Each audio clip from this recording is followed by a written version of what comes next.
Hey everyone, welcome to Car Review. Today we're doing a spoiler-filled review of Joker. And as I said, this will contain spoilers for Joker, so I'm going to talk about this movie as if you had just seen it with me in the theater. You've been warned. We will begin in 3, 2, 1. Let's go.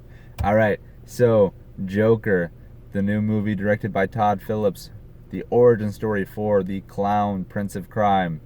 I thought it was incredible. This movie definitely is a game changer for comic book movies. It will be an Oscar contender in a lot of different fields. It blew me away. And it is honestly so real and so brutal and so honest in its depiction of violence and the mentally ill. And I honestly felt pretty disturbed leaving this theater. Not in a sense that I want to boycott this movie. And I'll touch on that a little bit later in the video. But I felt disturbed in the sense that it carried the message that it wanted to tell so maturely and with so much dignity that it resonated with me.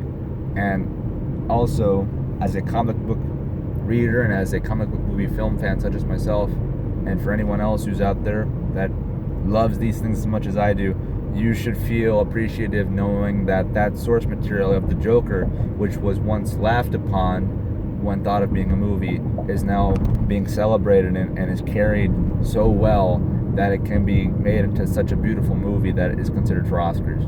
We give ourselves a pat on the back for being such dedicated fans that we get movies like this, because this is something we have never seen before. And while we get movies like The Dark Knight and like Logan, which are definitely more serious, this movie is an entirely different breed of its own. It pushes the envelope. It starts really difficult conversations, but I'm here for all of it. Again, like I said, I left my theater feeling a little disturbed, a little unsettled, but I am very happy with the product that I just watched. And I take a lot of pride knowing that it was made and orchestrated this way. Moving beyond that, though, while I think this movie is incredible on a lot of different reasons, one of the most upfront ones being the music. I thought the music was incredible. There are some gripes I have with it. One being that I didn't think that there was a necessary need to tie this back into the typical Bruce Wayne becoming Batman story. At the end of the movie, we see Thomas and Martha Wayne getting killed in the alley, and we see Bruce Wayne left there watching over his parents die in the street. That immediately begins the process of Batman becoming Batman. And I didn't think this movie needed that. I didn't think it was going to do that, nor did I even want that. When the movie did that, I was like, wow, I get to see it again. But then I went, oh, I get to see it again. And the Joker was so radically different up to that point, to where I felt that the killing of Bruce Wayne's parents which leads the Bruce to become the Batman, I thought it was kind of a hindrance to the film. I thought it kind of made it fall back into its old archaic formats. And that is honestly a more small-ish gripe. I really don't have many with this movie, but I felt that was kind of shoehorned in, and now I'm a little puzzled, because we all thought from the get-go that this would be a one-and-done movie, especially for Joaquin Phoenix, who is a very private actor. We had no idea that he would want to maybe do more, and I could easily see him coming back to do more.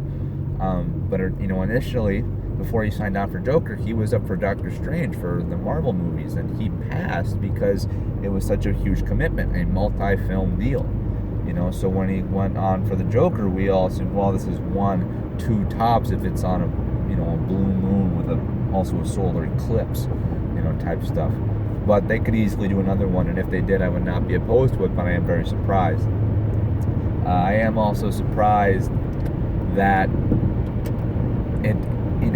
we knew this going forward. It did not follow the typical storylines of the Joker, because there really is no Joker origin. Whether we have clues and instances and minor backstories that give the character, some beginning arc to becoming who he is by the time he faces off Batman. But this was the story. This is a story for the Joker that we have not seen before. This really shows his rise and fall of a human being. And honestly, I was a little confused at some points. One of them being about, is Arthur Fleck Thomas Wayne's son? Was he adopted? Now, it's fully stated that he was adopted, but I'm a little confused in the sense that, was he adopted by his mother who had stroke and he killed, and that abuse that he suffered in her care led to him becoming the man that he is, or what was the kid that she originally had the one that was cause for such pain that made her want to leave, that kid behind that had to go into child services and then get Arthur. Honestly, me saying it out loud, it doesn't make much sense, but I was a little confused in the execution by that. That's just something I'll have to keep a close eye on in my second viewing.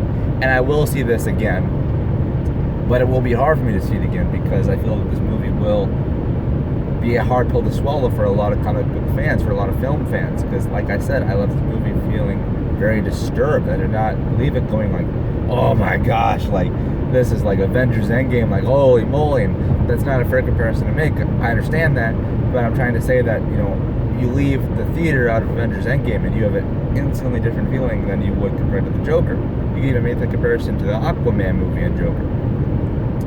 So I could see movie fans having a tough time seeing this a second or a third time. I'm going to do it because it's that good and it's that different, but it's almost like a double-edged sword to the point where I'm like, I don't know if I can physically stomach this. And I'm not saying like it shouldn't be that dark. I'm just saying, for me on a personal level, I don't know if I want to sit through this incredibly sad story again. I will, but it's gonna be a little more tough. Now I'm gonna get into the boycotts and the protests about this movie, and I'll comment on this a little bit. And if you saw my no spoilers review, I'll be retreading some of the comments I made about it, but I'll just say them again here.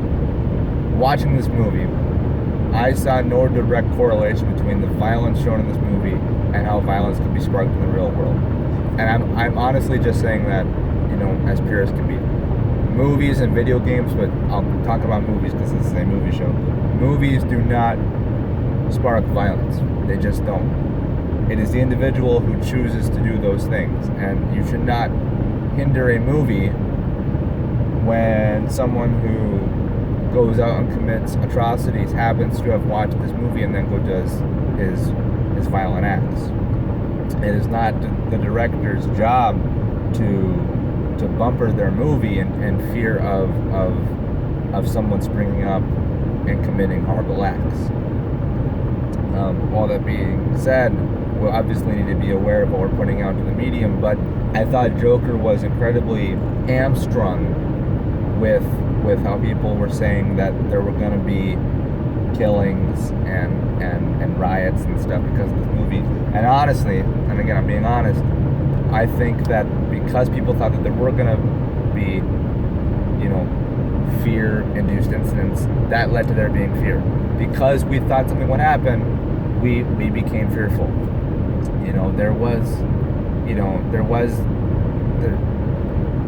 I was going to say there was nothing that happened with, the Dark Knight movie, and while there was nothing that happened with the Dark Knight movie, we obviously know of that shooting that happened with the Dark Knight Rises. But lots of movies that are much more violent get released all the time, and we don't see anything happen because of them. At the time this movie is released, at the time that you're watching this video, this was recorded, Rambo Last Blood is in theaters. That is a movie that probably kills more people than the Joker does in his own movie. I have not seen Rambo Last Blood, but do you know what I'm getting at here? Like, I truly don't think Joker would be to blame if things were to happen. Not saying things will happen, but those are just my comments on that. I will say though, there were extra police at my movie theater, and I did feel safer with them being in my theater, because I knew that if something were to happen, I'd want them there immediately. But that is not how we should go to the theater. We should not go to the theater with that thought in the back of our mind of what if, of thank God that they're there. I'm glad that they were there. Thank you so much to our men and women who serve, in those uniforms, in that capacity. Thank you so much. But I don't want that to become a habit of my movie going experience. I don't want there to be a ticket booth where I purchased my ticket, and then as I'm walking through to my theater, I see a police officer. But those are my comments on that. I'm going to get back to the movie now. While Joaquin Phoenix is incredible, he is the star of this. He is getting all the praise, all the love, all the accolades. I thought the music of this movie was phenomenal. This movie, while it is structured like a standardized movie, having an act 1, act 2, act 3, all that stuff, all the dialogue could easily be fit onto 10 pages worth of script. You know, dialogue does not drive this movie so much as other things do. One of the things being the music. Okay, it is the music, the facial expressions, the body positions, the sets, the sound design that drive this movie forward, that move it along at a good pace. The dialogue is just kind of ancillary, in my opinion at least. But the music is... Not since Man of Steel have I actively wanted to go out and just listen to the soundtrack of a DC movie just on repeat, you know. I thought this soundtrack was just incredible. I think that this movie could receive lots of Oscars, including but not limited to Best Director, Best Picture, Best Actor, and Best Score, maybe even Best Cinematography. But we'll know that soon enough. And just to encompass how great I thought this music was, in my Ad Astra review, I'm doing a plug for another video. In my Ad Astra review, I said that the score was incredible. However, I heard better, and I wasn't sure if it should be considered in the Oscar race. This is the better score I had not heard yet. Okay, this score tops Ad Astra's. And if you have not seen Ad Astra, go see it. And if you have seen Ad Astra, you'll know how good that music is. But the Joker music is even better. It's incredibly eerie and haunting, and I loved all of it so much. And I love this movie a lot too. You know, I left feeling hyped in a different sense. Like I said, not like an endgame hype, but I left feeling just like that was so good. Like, as a film fan, I just witnessed an incredible movie, and that to me is enough. You know, then you add on that it's a DC movie, and it has, you know, the Joker and the Waynes and stuff, and it's all just so great. But I thought the movie was incredible. It should be seen on the big screen. You should go to a theater and see this, you know. And I won't blame you if you don't see this a second or third time, but I know I will, and it deserves all the love it's getting, because Joker is just phenomenal. And I can't wait to see what Todd Phillips and what DC do next, because they are really knocking out of the park right now with Shazam, Aquaman, and now this with Birds of Prey just around the corner. I knew for a minute that DC was, you know, kind of the laughing stock of the film world for a bit, but they've hit a new stride, unparalleled by anything else that's going on right now, and I can't wait to see what they have next. So that is my spoiler-filled review of Joker. If you like the video, comment, share, like, subscribe, and I will see you in the next one. Alright? Peace.